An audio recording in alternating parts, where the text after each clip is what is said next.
Amén. Perdón por la interferencia. Internet está bien, pobre. No sé qué. Vamos, ahí donde tú estás, cada donde esté, adorando al Señor, vamos a cerrar los ojitos para tener una oración. Oremos. En los cielos, santificado sea tu nombre. En esta noche te damos el nombre.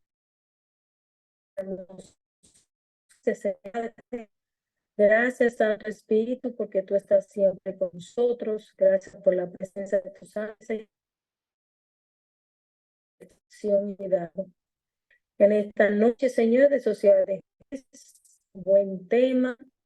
Tenemos porque adoramos, glorificamos tu nombre y aprendemos un poco más cada día.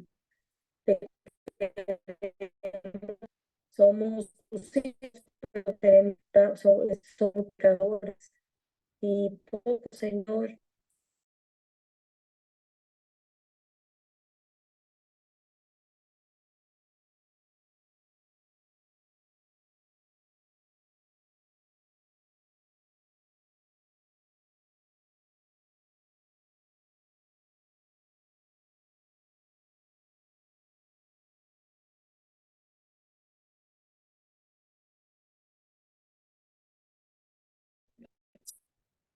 ¿Escucha?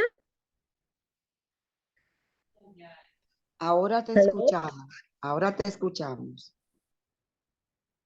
No, no escucha.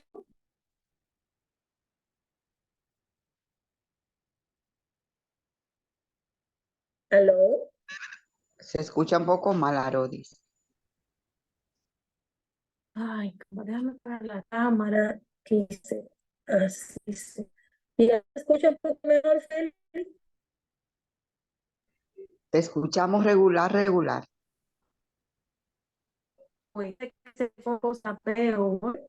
En el venir todos y a todos los que encontramos aquí en esta Zoom, que están en redes sociales, a mi querida Amy, un gran abrazo al anfitrión, a Virmenia, a Denasco, Dulce Felicidad, Milagros Noa, a Farah Arturo y Rodolfo Batista. Siéntanse benitos. Y sin más preámbulo, quiero presentar a nuestra querida Milagros Novas, que esta noche nos llega con el tema El Cristo en el Santuario. Así que Milagros, el tiempo que resta es tuyo. Muy buenas noches, gracias a Rodis, gracias por la introducción. Bienvenidos, bienvenidas, hermanos y hermanas. Todos los que están, pero también todos aquellos que se van a sumar en cualquier momento. Así es que continuamos con el tema, el ministerio de Cristo en el santuario. Esta noche vamos a ver la tercera fase. El viernes pasado estuvimos mirando las dos primeras fases que Cristo ejecuta en el santuario celestial. La doctrina del santuario no es propia, no es exclusiva de nuestra iglesia, porque es parte de las escrituras. Se puede rastrear en las escrituras desde el mismo inicio hasta el final. Con Génesis 3:15 ya se da esa promesa de intervención, de sustitución, de el cubrimiento, es decir, de el perdón de los pecados, de la esperanza de la salvación y a través de un Salvador, o sea, de alguien. Para que sea Salvador tiene que rescatar a alguien, a una tercera persona. Así es que lo vemos desde el Génesis hasta el Apocalipsis y hemos visto, o se pueden ver, se pueden observar, se pueden estudiar 45 capítulos que se pueden identificar en los primeros 5 libros de la Biblia y en los Salmos también 45 capítulos que tratan justo acerca del tema del juicio, acerca del santuario. O sea que es una realidad. Apocalipsis también lo revela de una manera descriptiva. En Ezequiel, desde el capítulo 1 hasta el 10, podemos ver cómo se describe y esas acciones del Señor previo a la ejecución de sus acciones, pues indaga, investiga, que es precisamente esa tercera fase del proceso de ministrar que tiene Cristo en el santuario. Así es que veremos cuáles son. Vimos la semana pasada esas 3, las primeras 2, y nos concentraremos en la fase del juicio final. El juicio final tiene a su vez 3 partes, que la iremos tocando entre hoy y el próximo, en el próximo encuentro. Hoy vamos a ver esas fases, al menos a grosso modo, y en el próximo encuentro entonces tendremos preguntas y respuestas de los elementos que involucra toda esa fase del juicio. Es bueno saberlo porque siempre hay dudas al respecto.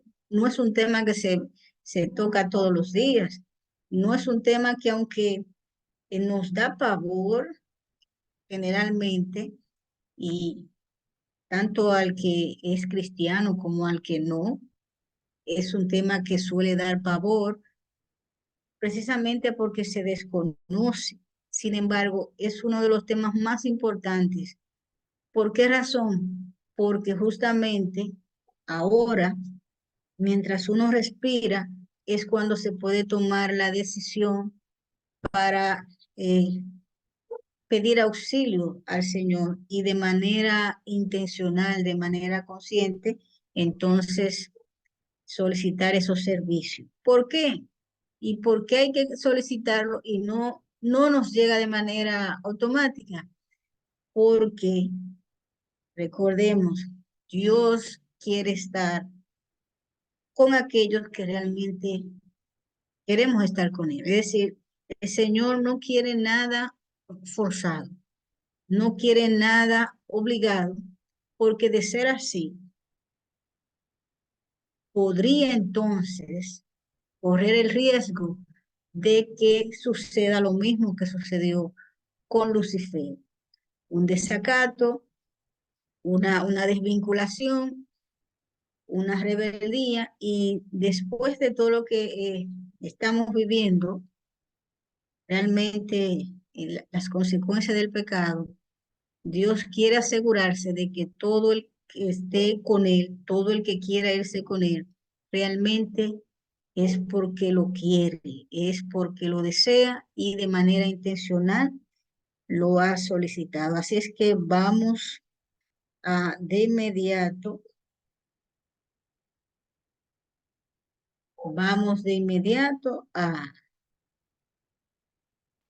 ok,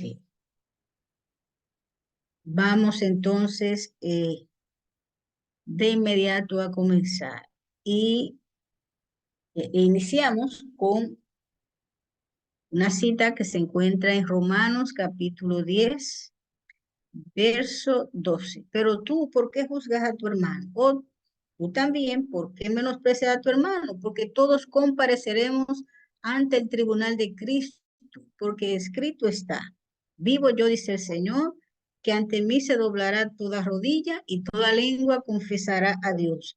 De manera que cada uno de nosotros dará a Dios cuenta de sí. Es una cita que revela que de alguna manera todos tendremos que dar cuenta. Nadie escapará de eso, y tomando en cuenta, en consideración, que vamos a pasar por ese filtro, es justamente una decisión muy importante. Primera de Pedro 4:17 nos dice, porque es tiempo de que el juicio comience por la casa de Dios. Y si primero comienza por nosotros, ¿cuál será el fin de aquellos que no obedecen el evangelio de Dios?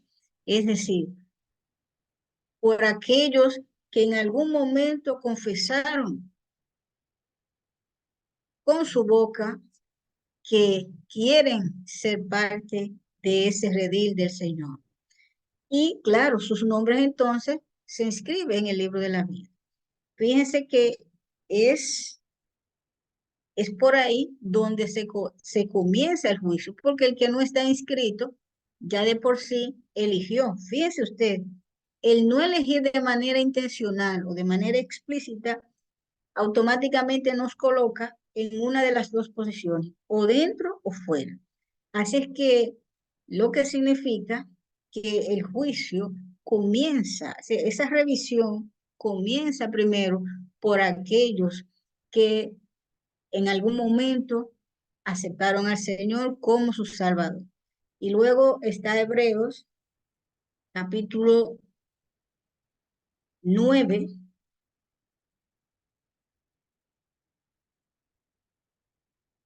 Hebreos capítulo 9, verso 27, que nos dice, y de la manera que está establecido para los hombres que mueran una sola vez y después de esto el juicio. Es decir, que no hay oportunidad después de que la persona muere para poder eh,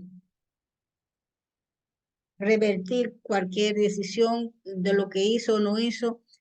Por eso es que es tan importante tener en cuenta esto. Este es un tema de suma importancia, de vida o muerte, porque es justo en la vida cuando se toma la decisión de nuestro destino final.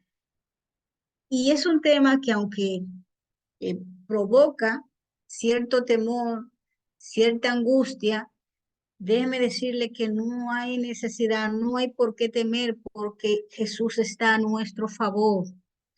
Lo que sucede es que generalmente cuando se habla de este tema, se habla con un pavor, no, y se habla justamente de esa última fase ejecutiva, pero hay una fase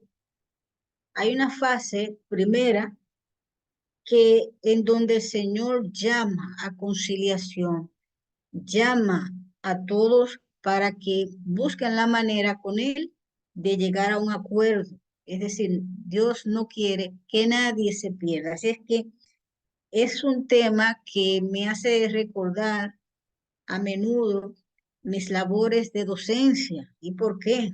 Bueno, porque cuando ya terminaba el periodo, ese semestre o ese cuatrimestre, especialmente cuando impartía en los niveles de la secundaria, primaria y secundaria.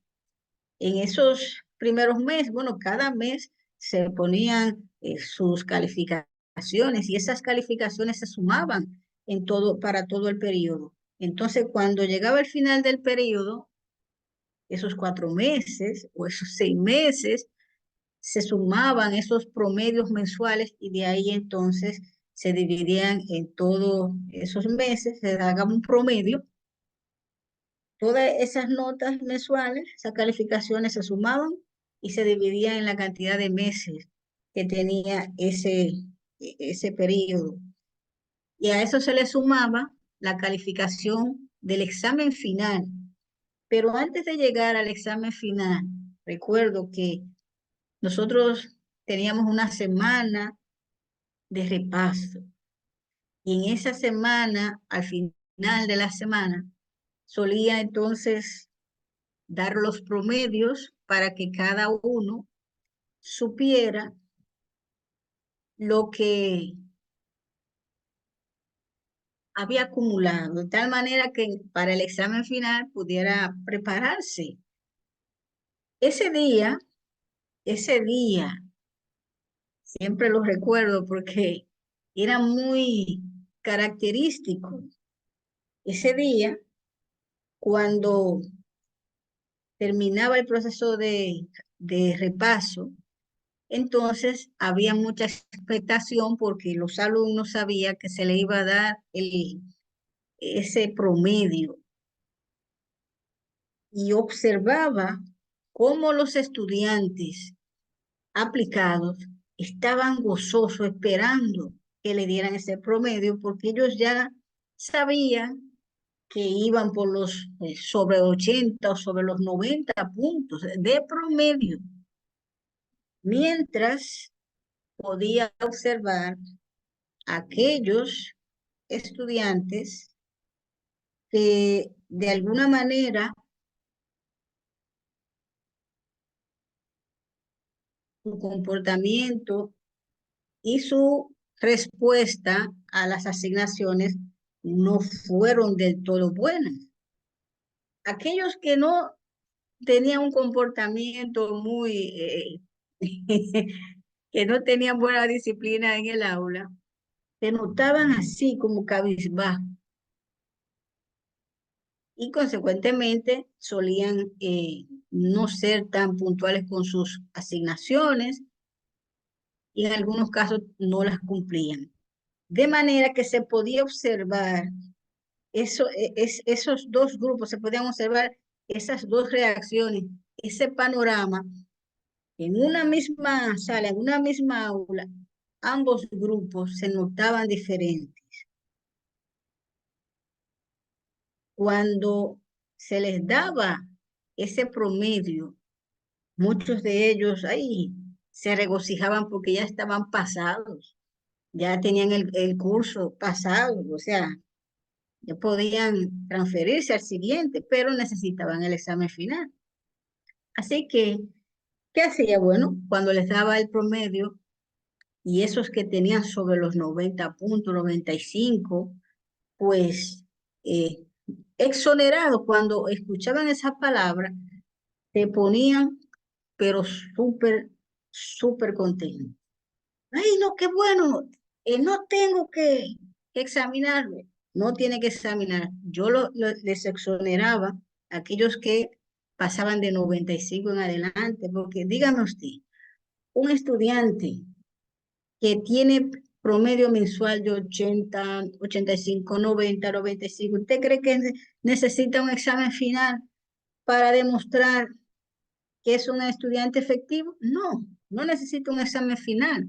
Así que solía exonerarle y, eso sí, le decía, esperen, deben venir el día del examen. Pero ¿cómo, profe? Sí, deben venir porque ustedes me van a ayudar a corregir. Escuchen, me van a ayudar a corregir. Yo les voy a dar un patrón, les voy a llenar un patrón de los temarios. Yo les voy a llenar uno para que usted entonces me ayude a corregir los demás, porque los exámenes de ciencias sociales, que era el área que impartía en secundaria, especialmente, solían ser largos. Solían ser largos porque habían de varios temas, generalmente tenían 10 temas, 10, y eran diversos. Ahí estaban los mapas, también de diferentes maneras, en fin. Pero aquellos que no eran aplicados, no querían ni siquiera en algunas ocasiones que se les diera la calificación promedio. Cuando llegaban a esos que tenían menos de 70 puntos, que es el mínimo para, eh, para calificar, pues los que tenían menos de 70 y estaban cerca de los 70, lo que hacían es que se acercaban a mí luego de la reunión, profe, a ver que si hay oportunidad, bueno, entonces hacíamos un trato. Esto, usted tiene que trabajar esto, pero otros no se acercaban porque entendían que estaban tan lejos de llegar a los 70 que no se acercaban y sabían entonces que debían acceder al examen final. Tanto los que no llegaban a 70 como los que están muy lejos de esos 70 tenían que ir al examen, a recibir el examen. Sin embargo, algunos se acercaban para restituirse, otros ya se sentían tan perdidos, tan lejos, que no se acercaban, sino que, bueno, se resignaban a lo que, a lo que les saliera. Y siempre ilustro el tema del juicio con esta experiencia docente, porque se parece mucho. Cada hijo de Dios que en algún momento decidió de manera intencional acercarse a Él, porque todos somos hijos, todos, pues sencillamente su nombre se anota como alguien que ingresa a las filas.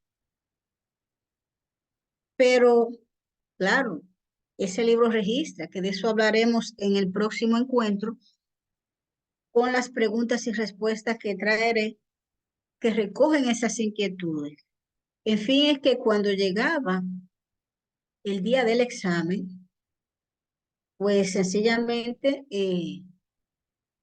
solía suceder lo que estaba previsto.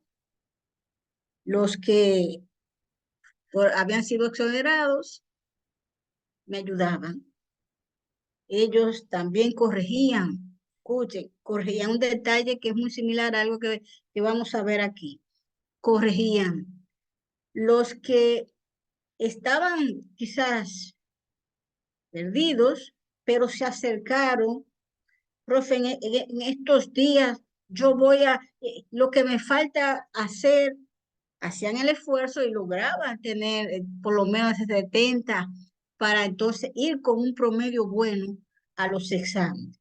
Los demás que no se acercaban se sentían tan perdidos, tan alejados, que decidían y no siempre el promedio les alcanzaba para unirlo con la calificación que sacaba en el examen y poder entonces pasar de curso o promoverlo. Así es que algunos tenían que ir ya a completivos, exámenes completivos, que vendría siendo otra oportunidad, pero no era lo mismo. Otros, lamentablemente, tenían que ser aplazados y quedar en el mismo grado. En fin, es que sucede lo mismo con esto. Ahora es tiempo, pero vamos a ver cómo entonces todo esto,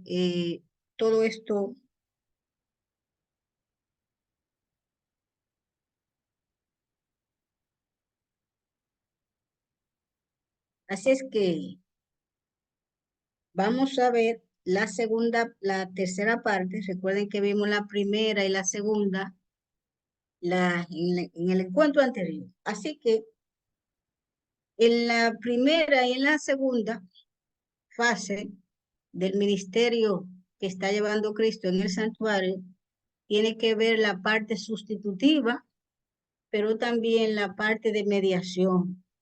Sustituto, porque en vez de usted, pues Él muere. Él es que recoge, recibe la culpa para exculparnos a nosotros. Pero entonces está la segunda fase, que es de mediador.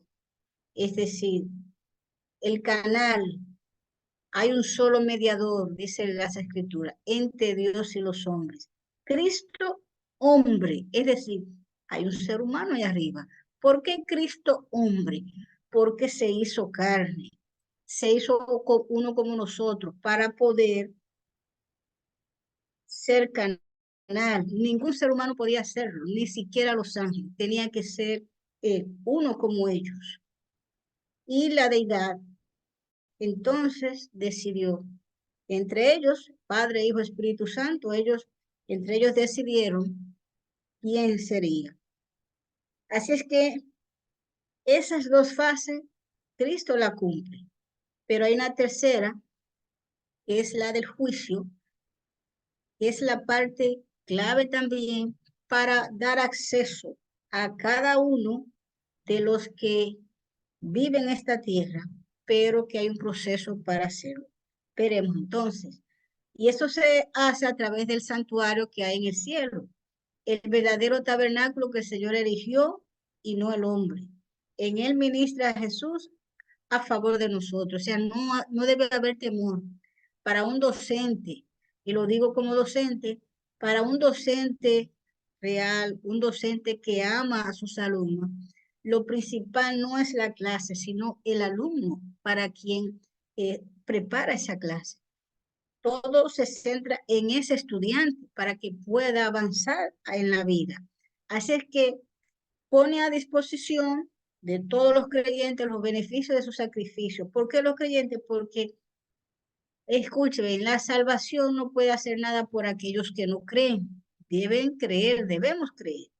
Así es que esos beneficios de su sacrificio, ofrecido una vez y para siempre en la cruz, llegó a ser nuestro gran sumo sacerdote y comenzó su ministerio intercesor en ocasión de la ascensión.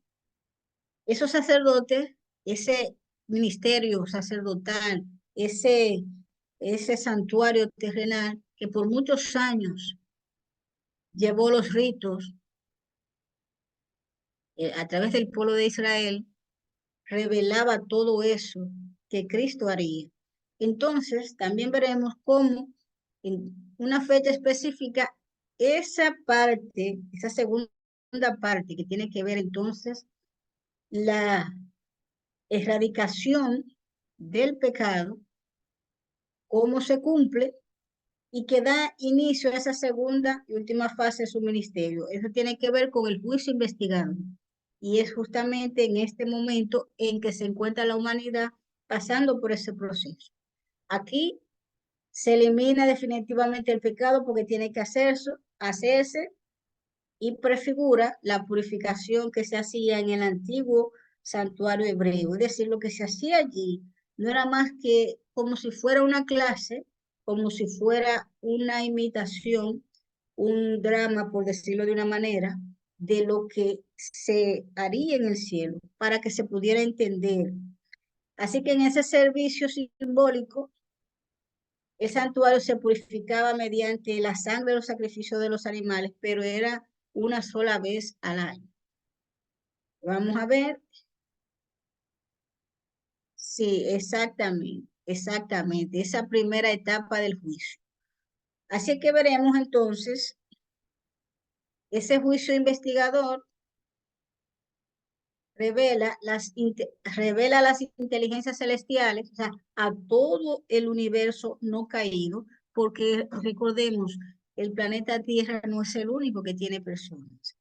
No podemos pensar eso porque apenas, claro, fue aquí donde fue tirado, fue lanzado Satanás, según Apocalipsis 2 y los ángeles que le secundaban. Pero en el universo hay más. No somos los únicos.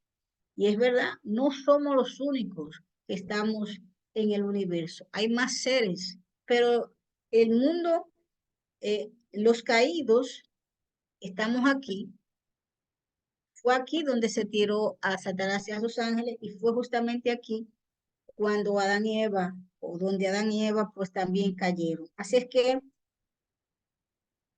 el juicio investigador revela a las inteligencias celestiales quienes de entre los muertos duermen en Cristo, siendo por lo tanto considerados dignos en él de participar en la primera resurrección. Ahí se responde esa pregunta que hacía estudios atrás, justamente en el último encuentro que tuvimos con el estudio de muerte y resurrección. ¿Por qué hay un primer grupo? Porque hay un segundo grupo. Esta parte del juicio contesta esa pregunta. ¿Por qué hay una primera resurrección? Bueno, ¿quiénes resucitan en la primera resurrección o en la primera vuelta? Todos aquellos que ya han sido revisados. Jesús viene no a salvar, sino a llevarse lo que ya están salvos. Y por supuesto, así como yo hacía antes del examen final, antes de entregar las notas, se hacía primero una revisión. Yo no podía esperar como maestra que llegaran los exámenes, que llegara el momento de dar las notas para revisar. No, era un proceso previo. Y así los que pasaban de curso podían ir a buscar su nota felices. Los que no pasaban de curso ni siquiera iban, mandaban a los padres o ni siquiera iban tampoco los padres. Ustedes, vamos juntos. ¿Cómo se parece un poco estos dos procesos, uno tan sencillo con otro tan importante y de tan abarcante? Así es que también toma de manifiesto quién de entre los vivos, porque no solamente los que mueren, sino quienes de entre los vivos permanecen en Cristo, guardando los mandamientos de Dios y la fe de Jesús, o sea, teniendo una vida digna delante del Señor, y que al momento de venir Jesús, esa persona estando vivo también será arrebatada, como dice Pablo. Así que por eso, por eso vemos que en el momento de la resurrección, al sonar la trompeta, y el Señor vendría con voz de mando, con voz de arcángel, con trompeta de Dios, y los muertos en Cristo resucitan primero. Así es que vemos entonces cómo esa parte se revela de una manera clara. Bien, entonces, también toma de manifiesto quién entre los vivos permanece en Cristo, guardando los mandamientos de Dios. Entonces, este juicio, ¿qué pasa? Que vindica la justicia de Dios al salvar a los que creen en Jesús. Declara que los que permanecieron fieles a Dios recibirían el reino. También tiene que ver con todo lo que pasaron durante su vida, todas las luchas que tuvieron que atravesar, producto principalmente del enemigo, de esa acechanza.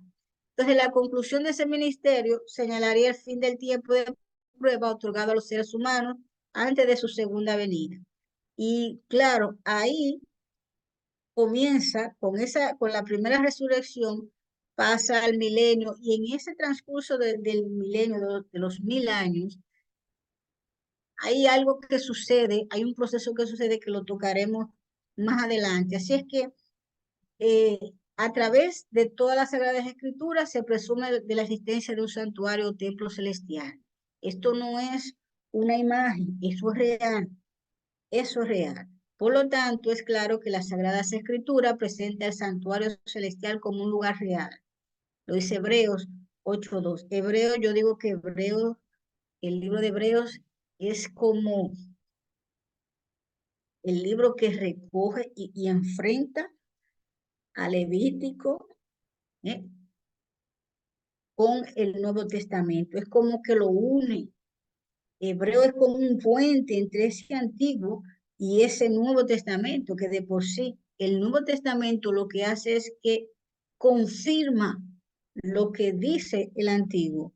Así es que ese ministerio del santuario celestial, ya lo vimos, ilustraba esas tres fases: el sacrificio sustitutivo de Cristo, la mediación sacerdotal a través del sumo sacerdote, y la parte del juicio final. Entonces, vemos aquí cómo estaba ordenado el tabernáculo. Y déjame decirle que todos los elementos que usted ve ahí, todos los elementos, incluso los colores de las cortinas, todo,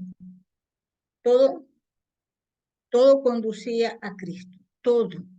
La puerta, las columnas, todo. El altar del sacrificio, todo representa un elemento de la vida cristiana que nosotros tenemos y que debemos hacer. Así es que nada de lo que el Señor hizo con los israelitas, que de hecho no fue exclusivo para ellos, esa enseñanza, ellos estaban destinados para que pudiesen enviar y enseñar a los pueblos circundantes, pero no entendieron. Así que luego está la etapa del juicio final, que es ahí donde nos centramos hoy, que esa parte se llevaba en el lugar santísimo. O sea, esta parte considerada el lugar santo, este era el atrio o el patio. Y ya dentro de la cubierta, que estaba dividido en esos dos departamentos, el lugar santo y luego el lugar santísimo. El lugar santísimo entonces era una vez al año donde se hacía ese rito de limpiar todos los pecados que durante el año se acumulaban a través de esa sangre de los animales que cada día se realizaban. Así es que esta es la segunda división, está centrada en el santuario, pero en el lugar santísimo, el segundo apartado, y que únicamente podía realizar el sacerdote, el sumo sacerdote. Ahí tiene la fase del juicio. Entonces, el juicio tiene también 3 pasos o 3 fases. Está la fase del juicio premilenio o premilenario o juicio investigador. Está el juicio milenario, que es el que se lleva a cabo durante los 1000 años, ese proceso de revisión, de confirmación, donde los santos durante esos 1000 años en el cielo, por eso son esos 1000 años. ¿Qué hacen? ¿Qué hacen en el cielo durante 1000 años? Bueno, veremos un momentito qué harán los santos. Y luego la parte ejecutiva es cuando se produce la segunda resurrección. Vemos aquí la auditoría de los libros. Sí, exactamente.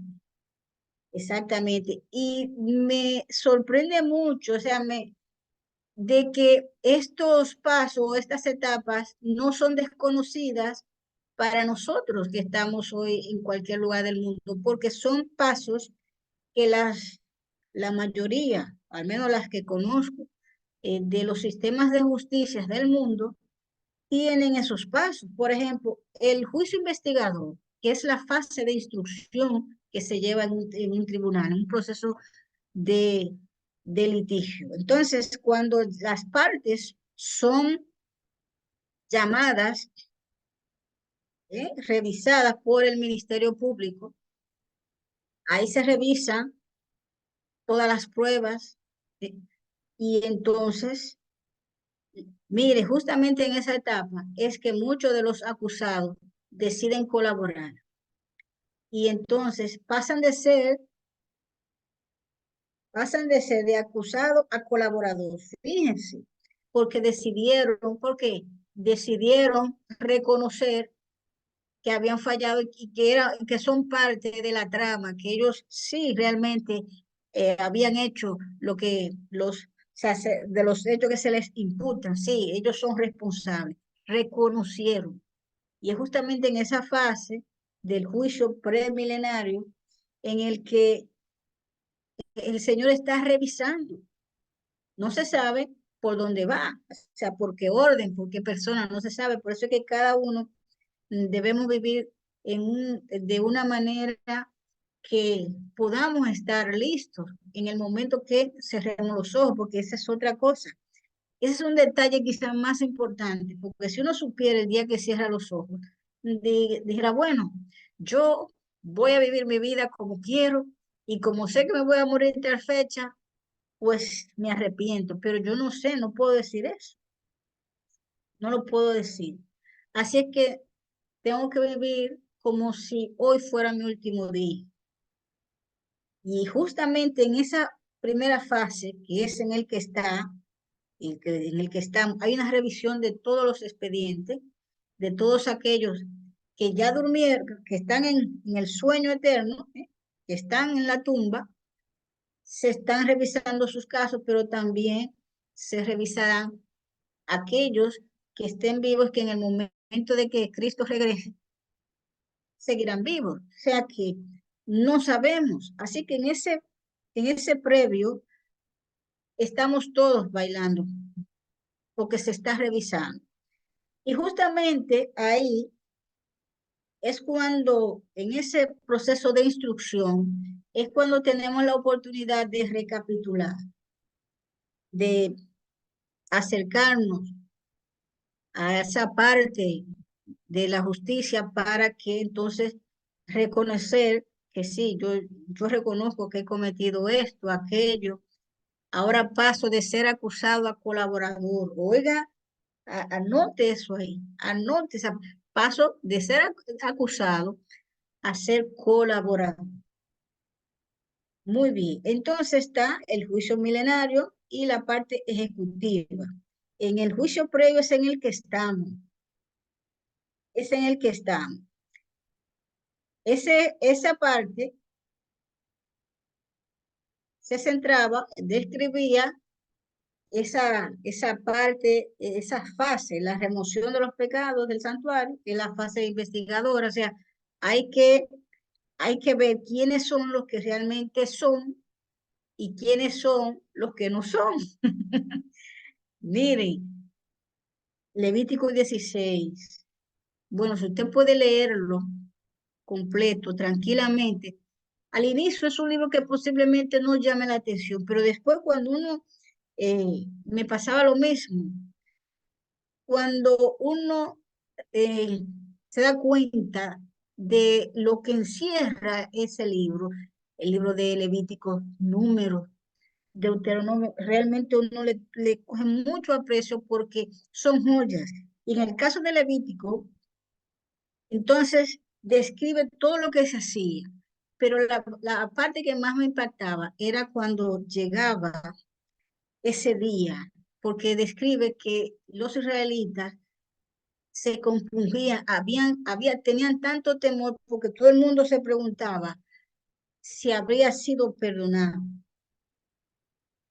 Y aquel que con los registros y el mismo Señor, porque eso era un juicio normal, porque la presencia de Dios estaba ahí, todos aquellos que no se habían arrepentido quedaban eliminados, pero eliminados no solo del pueblo, sino eran muertos. Así es que ese día, que le llamaban el Yom Kippur, era un día de mucha conmoción, de mucha preocupación, porque todos se preguntaban si habían sido perdonados. Y es una, es una sensación bastante, eh, sí, era literalmente era un día de juicio. Literalmente era un día de juicio. Y entonces ahí, en esa fase investigadora, antes de que llegara ese día del Yom Kippur, se removía el destierro del chivo o macho cabrío, emisario en el que se mandaba al desierto para que muera ahí en el desierto, un hecho que simboliza esos 1000 años que Satanás y sus ángeles van a tener aquí en la tierra solos, no podrán engañar porque ya no habrá ningún ser humano vivo. Los que no van a resucitar para la vida se quedarán ahí hasta la segunda resurrección. Y los que se fueron con el Señor, tanto los vivos como los que resucitaron para la vida, estarán en el cielo, así que Satanás y sus ángeles estarán solos en este abismo, como lo llama la Biblia, en el planeta, solos, estarán como si fuera un desierto, literalmente, o sea, ahí en esa parte, ¿eh? Y ese chivo emisario, Azazel, pues representa a Satanás. Fíjense cómo es tremendamente el paralelo. El campamento limpio, es decir, los resultados de la tercera fase del juicio, es decir, su aspecto ejecutivo. Esa fase ejecutiva, entonces, se ejecuta ya cuando se produce la segunda resurrección con aquellos que no aceptaron al Señor para recibir su veredicto final. La pregunta es, ¿y qué hacen los que resucitaron en la primera? ¿Qué es lo que harán en el cielo durante 1000 años? porque no estarán haciendo cualquier cosa, ya todo está estipulado. Para entender esto a cabalidad, debemos entonces echar un vistazo a la profecía de las 70 semanas que se registra en el capítulo 9 de Daniel. Recordemos que Daniel, ese libro prácticamente surge del capítulo 2, que es de un sueño que tuvo Nabucodonosor, un estadista, un gobernante de Babilonia, y que realmente a partir de ahí, podríamos decir que se convirtió en la primera parte de una saga de visiones y que atraviesan todo el libro. Son 4 reinos, Daniel 2, un capítulo que solía usarlo en las clases cuando daba el tema de historia de la civilización. Al final de esa unidad yo solía entonces decirle a los chicos, traigan sus libros de cualquier editora, traigan sus libros para entonces centrarnos en el tema de historia de la civilización. Y luego que repasábamos, nos íbamos a Daniel 2 y comparábamos los reinos que mencionaba Daniel 2, que son Babilonia, Medo-Persia, Grecia y Roma. Son 4 reinos que han atravesado la historia y que han dejado huellas que todavía las tenemos hoy. Así es que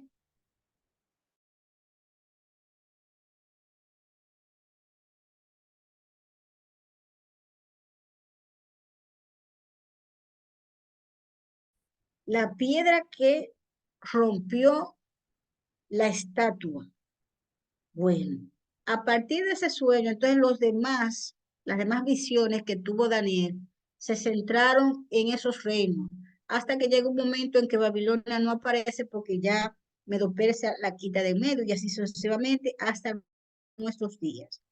Bien, entonces, esos 2300 años salen de esa profecía que se da en Daniel 8, 12 al 14 y Daniel capítulo 9 del 24 al 27, que tiene que ver con esas 70 semanas. Recuerden que los días en la Biblia, en profecía, los años es igual a días por año, porque así lo computaba y el mismo Dios así las dio, día por años. Es decir, que sí, con excepción de la semana literal, que fue literal, la semana de 7 días, con excepción. Pero aquí entonces vemos esta gráfica que la vamos a aprovechar en este audiovisual y que ustedes cuando tengan este material podrán hacer clic a esta imagen para que entonces les surja el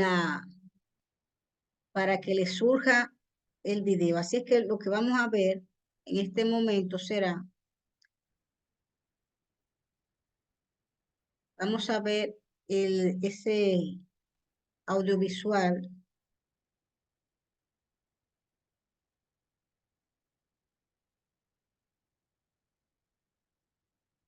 Vamos a ver, para que lo podamos aprovechar.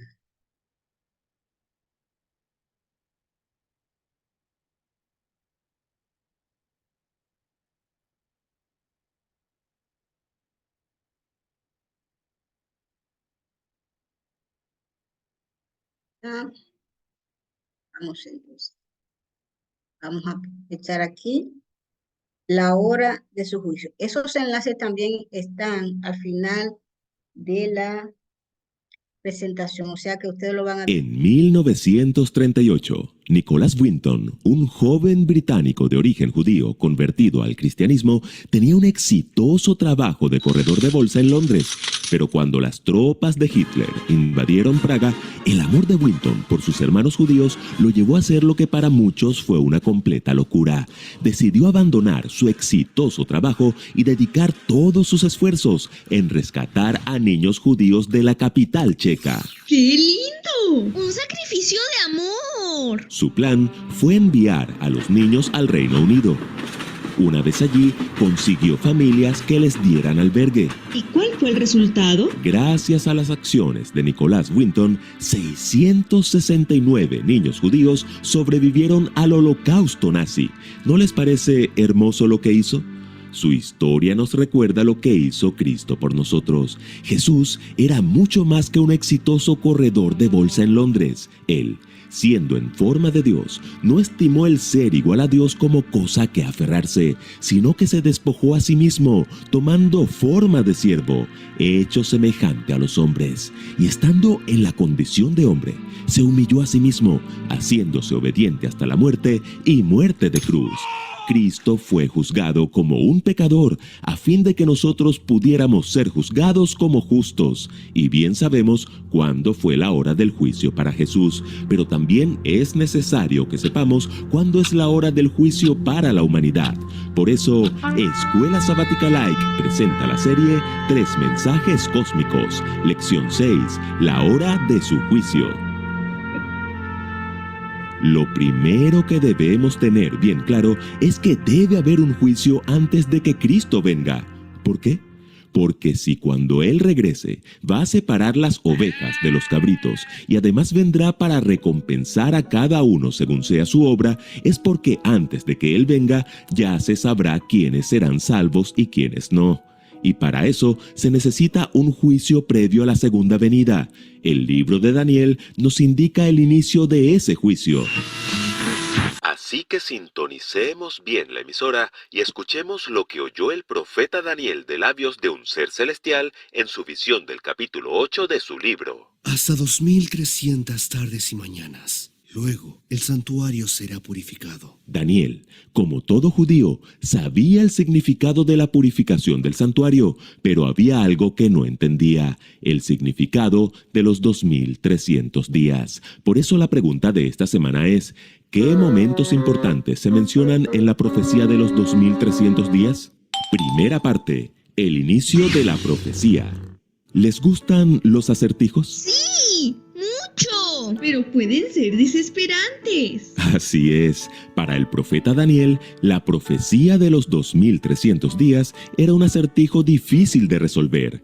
Él había recibido la explicación del ángel Gabriel acerca de otros elementos que se le habían mostrado en la visión del capítulo 8, pero lo de los 2300 días le inquietó tanto que al final del capítulo dice que quedó quebrantado y estuvo enfermo algunos días. Estaba espantado a causa de la visión y no la entendía. Pero, oh sorpresa, en el capítulo 9, Gabriel aparece otra vez en escena. Daniel, ahora he salido para darte sabiduría y entendimiento. Entiende pues la orden y entiende la visión. ¿Qué visión? En el capítulo 9 no hay ninguna visión. Entonces se refería a la visión del capítulo 8, a los 2300 días que no entendía el profeta. Entonces Gabriel comienza su explicación. 70 semanas están determinadas sobre tu pueblo. Paremos allí. La primera parte de la profecía consta de 70 semanas o 490 días y dice que están determinadas. Antes de avanzar, pongámosle la lupa a esta palabra. Corresponde al término hebreo shatak, que literalmente significa cortadas. ¿Cortadas de qué? Pues de los 2300 días. Exacto. Es como si tuviéramos una pizza de 2300 centímetros y partiéramos un pedazo de 490 para un sujeto llamado Israel. Eso significa que si encontramos el inicio de las 70 semanas, automáticamente encontraremos el inicio de los 2300 días. Y el ángel Gabriel lo dijo. Desde la salida de la orden para restaurar y edificar a Jerusalén. ¡Eureka! La historia nos dice que ese decreto lo emitió el rey Artajerjes en el otoño de 457 a.C. Así que ya tenemos el inicio de la profecía de los 2300 días. ¿Y ahora qué? ¿Le sumamos 2300 días literales al año 457 a.C.? No, estamos hablando de días proféticos. Y en la profecía, un día equivale a un año. Correcto. En Daniel y Apocalipsis, cuando hay imágenes simbólicas, generalmente la medida del tiempo también es simbólica y se debe interpretar con el principio de día por año. ¿Será que con este principio las cosas encajan? Veamos el segundo momento de esta profecía y sorprendámonos. Segunda parte, la crucifixión. La profecía de los 2300 días es tan importante y maravillosa que predijo con una precisión exacta el bautismo y la crucifixión del Mesías. Desde la salida de la orden para restaurar y edificar a Jerusalén hasta el Mesías príncipe, habrá 7 semanas y 62 semanas. Muy bien. A partir del decreto de Artajerjes hasta el Mesías habría 69 semanas o 483 años. Si desde 457 a.C. avanzamos en la línea de tiempo de la historia, llegamos al 27 después de Cristo.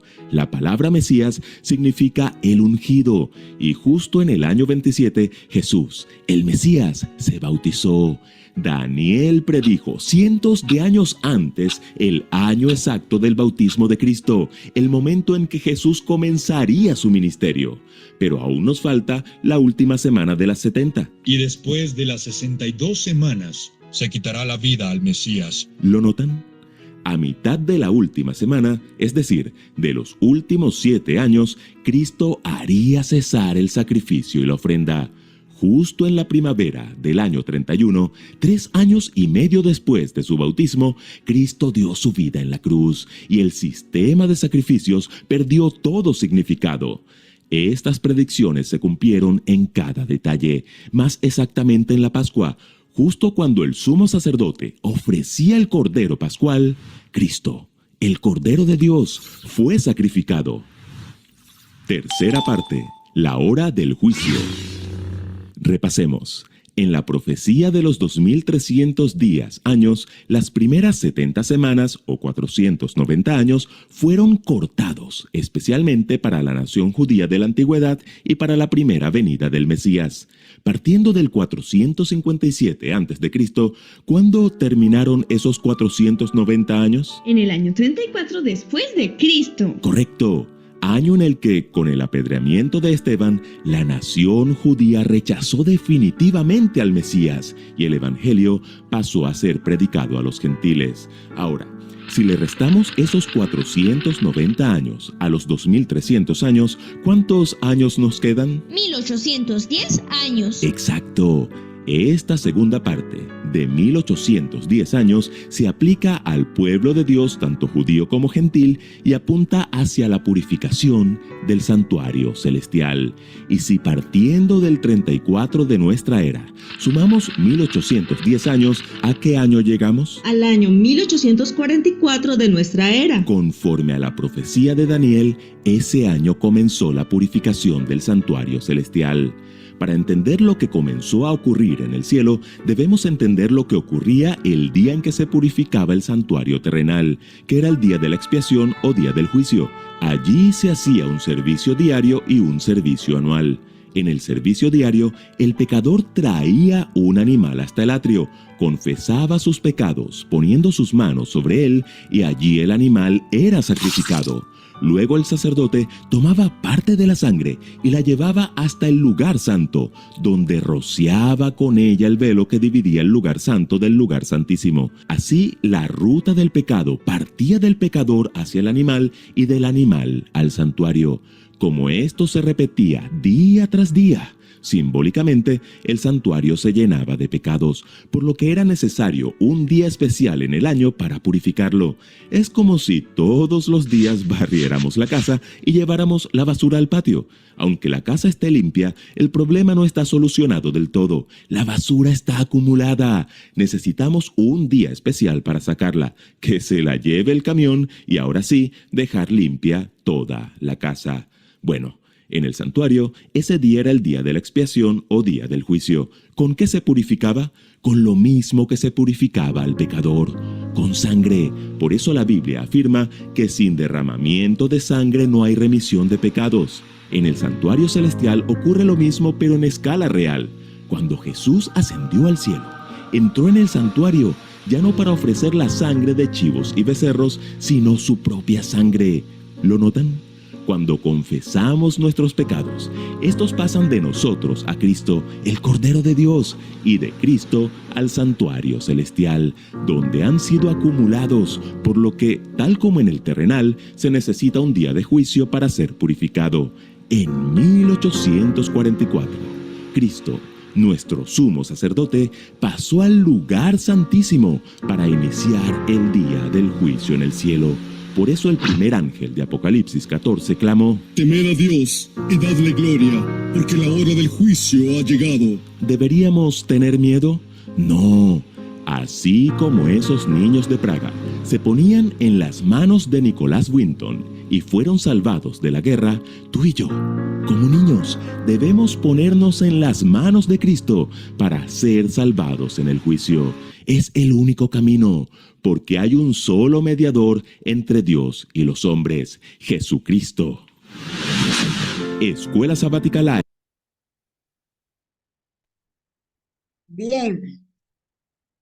Bien, entonces, ya con esa parte hemos visto cómo se cumple eso que hemos visto hace un momento. Entonces, continuando ahí, que ya vimos esa explicación,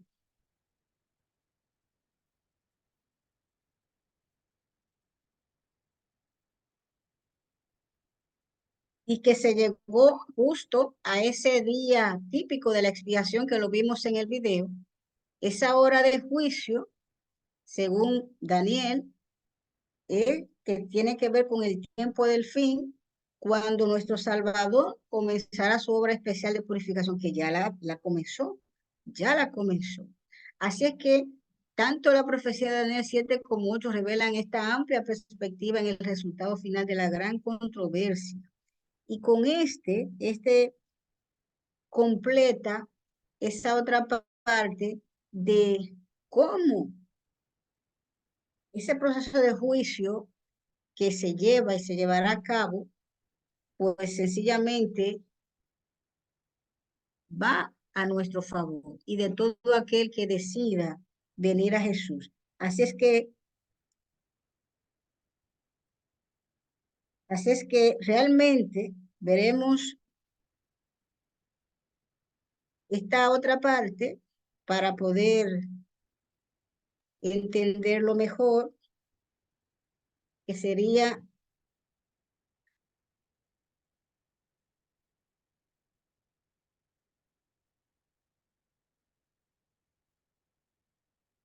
Seis meses después de haber finalizado la Segunda Guerra Mundial, el martes 20 de noviembre de 1945, justo a las 10:03 de la mañana, en el Palacio de Justicia de la ciudad alemana de Nuremberg, el coronel Charles Mays gritó: ¡Atención la corte! Todos en la sala se levantaron y los jueces entraron. La hora del juicio había llegado.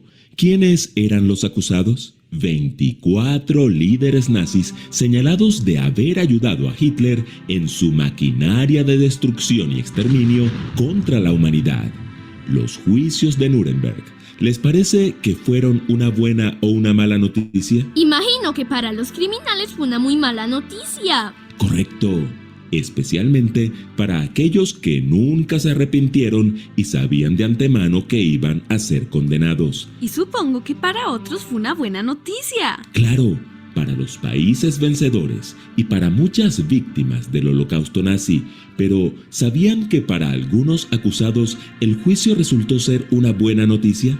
Resulta que antes del juicio, muchos pedían que los 24 acusados fueran ejecutados sin un juicio previo. Pero cuando se dictó sentencia, el 1 de octubre de 1946, justo a las 2:50 de la tarde, 3 de ellos fueron declarados inocentes. Si pensamos solo en ellos 3, ¿qué podríamos concluir? Que el juicio le salvó la vida. Exacto. De no ser por el juicio, habrían sido ejecutados de forma arbitraria. Pero los juicios de Nuremberg ya pasaron a la historia, y de lo que debemos ocuparnos ahora es del verdadero megajuicio en el que todos nosotros compareceremos, el juicio de Dios.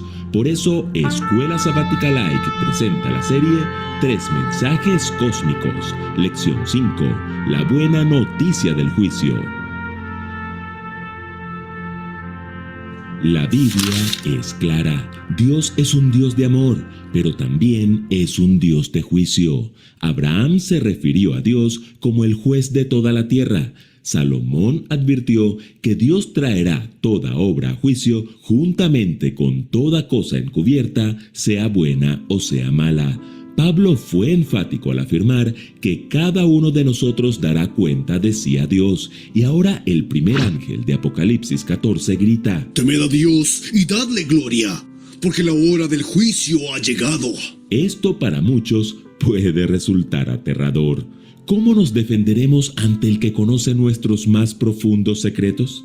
Oigan bien, es hora de que dejemos de mirar el juicio de Dios como una mala noticia.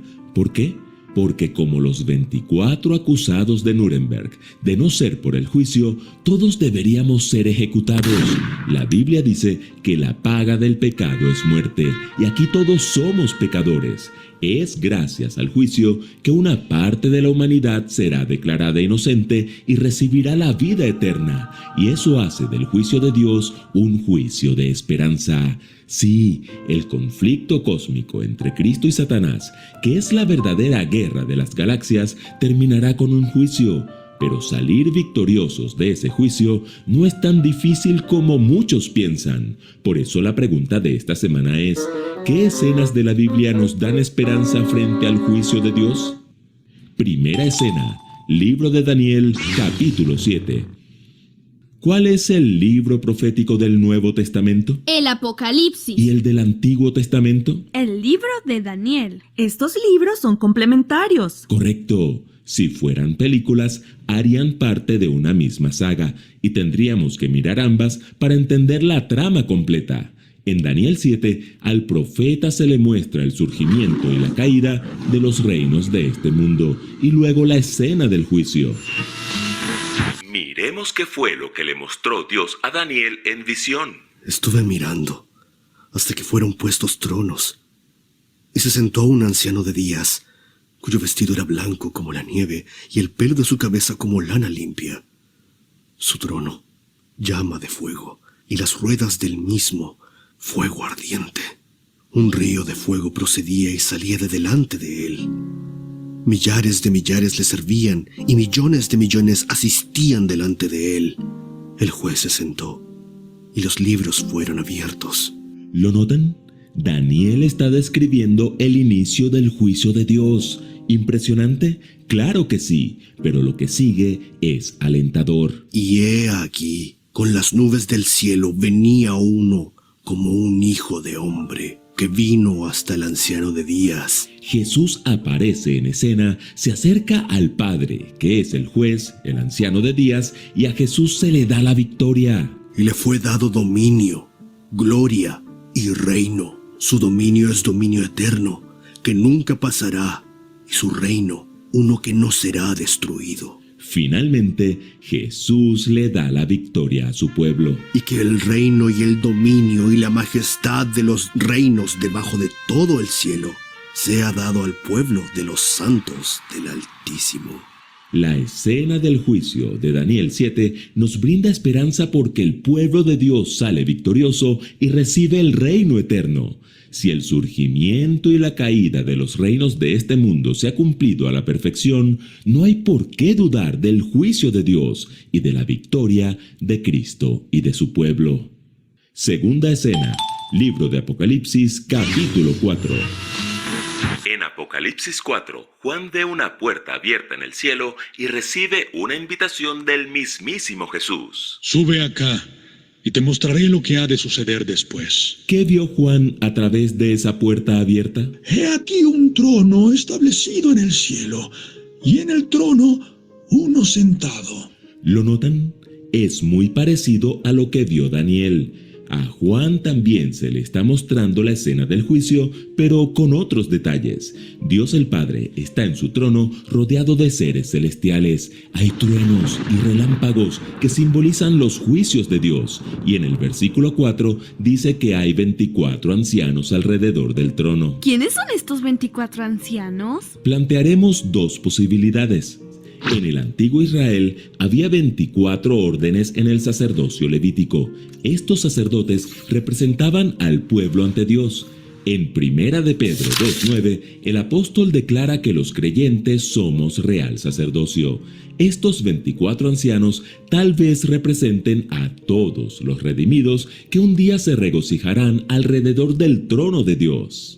Mateo 24:52 dice que cuando Cristo resucitó, se abrieron los sepulcros y muchos cuerpos de santos que habían dormido se levantaron.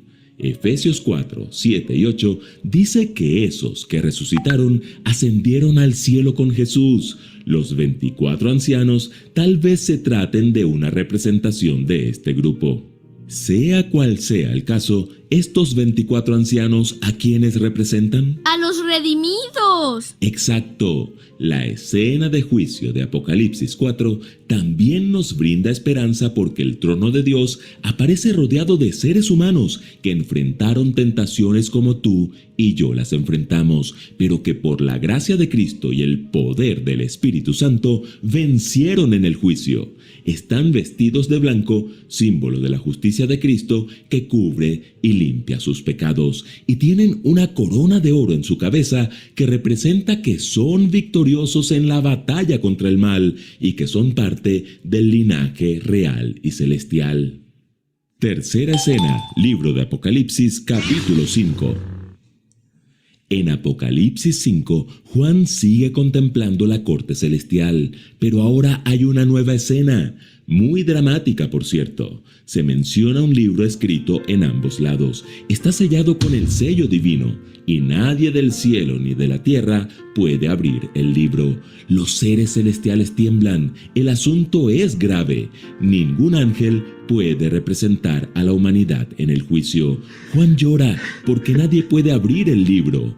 Entonces uno de los ancianos, uno de los redimidos de la tierra, pronuncia palabras de aliento para el corazón de Juan. No llores.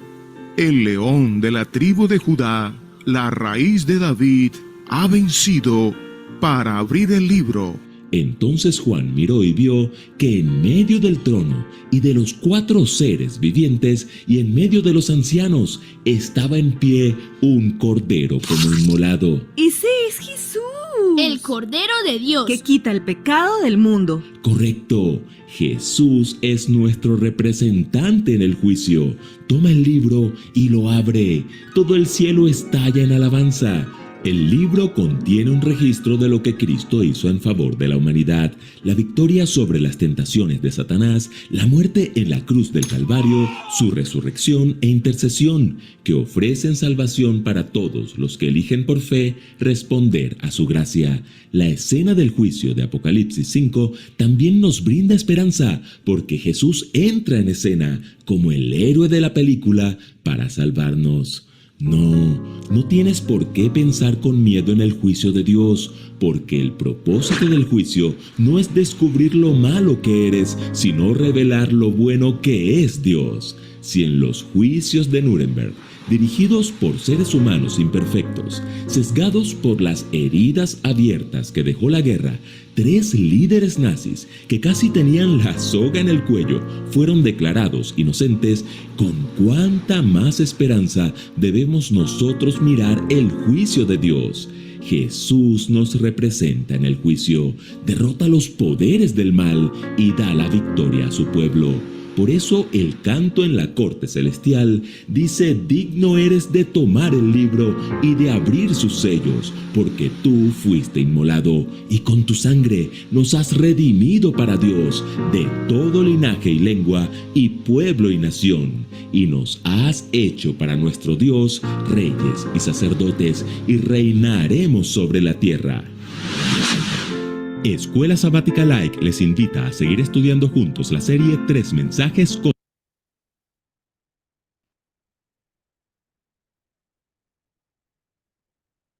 Bien, entonces hemos visto estos ámbitos que nos dan una idea más abarcante de cómo esos juicios o esas etapas del juicio nos favorecen a nosotros. De tal manera que justamente esa parte de Daniel, capítulo 7, que dice que el juicio fue dado a los santos, igualmente compagina con Apocalipsis 20, verso 4, cuando dice que Juan, que vio tronos y se sentaron sobre ellos los que recibieron facultad de juzgar, donde justamente ahí se cumple qué van a hacer los redimidos. Ellos juzgarán, no, ahí habrá una revisión, ellos sabrán, verán, más que todo verán por qué cada uno de los de los expedientes que fueron revisados, por qué se tomó tal decisión, los que quedaron para la segunda resurrección y ellos por qué se salvaron. Es decir, ahí el Señor no dejará duda, ninguna duda de por qué están ahí los que en ese momento estarán revisando y por qué aquellos que resucitarán en el segundo tiempo, en la segunda resurrección, por qué se perderán. O sea que definitivamente el proceso de juicio en todas las fases es a beneficio de todos y para comprensión de todo el universo también. Así es que ese es un tema vital para todos y que no debemos temer ante el mismo, sino más bien pedirle al Señor que nos ayude a comprenderlo y a asumirlo. Y más que todo, ponernos a disposición ahora en esta fase de instrucción para pedir reconciliación con Él y poner de manera abierta, aunque Él lo sabe, nuestras faltas y pecados, pedir perdón para que entonces nuestras faltas, nuestro expediente pueda ser limpiado. Que el Señor nos ayude cada vez y que sea una realidad en cada uno de nosotros esa salvación. Bendiciones. Amén. Amén, amén. Gracias, Milagros, por traernos un tema tan profundo que no es tan sencillo de explicarlo así y de manera virtual, señores. Y Milagros pues nos ha traído de una forma dinámica esta explicación. Es un tema sumamente vital que entendamos y que entendamos a profundidad, porque ahora mismo se está llevando a cabo ese juicio investigador. O sea, esto es muy serio. Ahora mismo estamos siendo nosotros revisados, nuestros nombres posiblemente, pesado en balanzas. Esto es muy serio. Mira, quería decir tantas cosas, pero por no abusar ya del tiempo referente a esto, pero es increíble cómo el Señor trabaja en nosotros cuando estamos dispuestos, porque mira, Mila, precisamente mañana en el vespertino hablaremos de este conflicto, pero desde el punto de vista del enemigo, porque él tiene su versión. O sea, él tiene una versión.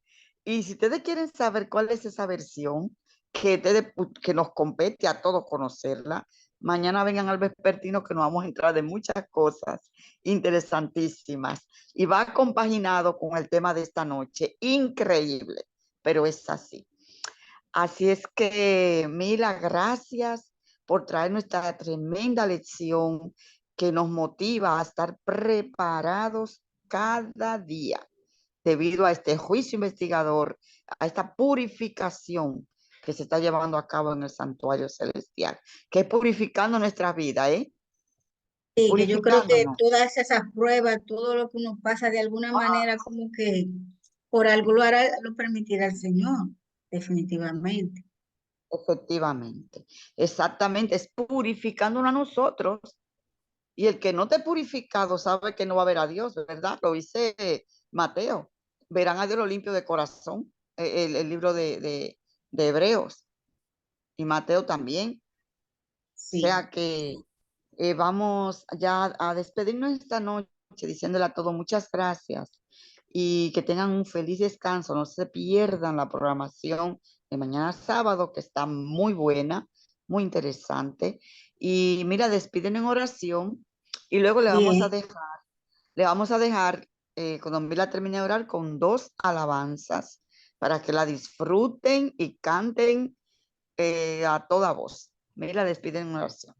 Sí, entonces, Feli y hermanos y amigos, ya cuando nos volvamos a encontrar en el próximo encuentro, que no sé, ya se le avisará la fecha, ahí entonces veremos preguntas y respuestas que traeré de las inquietudes, de los elementos también, tanto de inquietudes de las personas como de los elementos que tendrán que ver en ese proceso de juicio, en forma de preguntas y respuestas para que haya también una mayor comprensión y pueda como complementar, porque hay elementos que no se mencionan, pero que están en la mente de todos. Así es que ya cuando me toque, pues creo que con eso cerraremos esta, esta saga, la cerraremos con respecto al ministerio de Cristo en el santuario celestial. Y ahí mismo se cubre lo que es parte del milenio, porque ahí ya se ha dicho en parte lo que harán los redimidos durante los 1000 años en el cielo y qué pasará durante los 1000 años en la tierra. O sea, se dejó ver. Así que nos ponemos en oración para que el Señor nos continúe ayudando. Padre amante, gracias nueva vez. Muchas gracias, Señor, por tu amor y misericordia y bondad. Solo por eso nosotros estamos vivos y tenemos oportunidades. Te rogamos que podamos ser sensibles a la voz de tu Espíritu para acercarnos, pedir perdón y también ser renovados, aceptar ese perdón y aceptar la renovación de nuestro carácter. Ayúdanos, Señor, porque solo no lo podemos hacer. Ayúdanos cada día y con mucha paciencia como tú lo haces, para que podamos emprender ese camino conforme tu voluntad.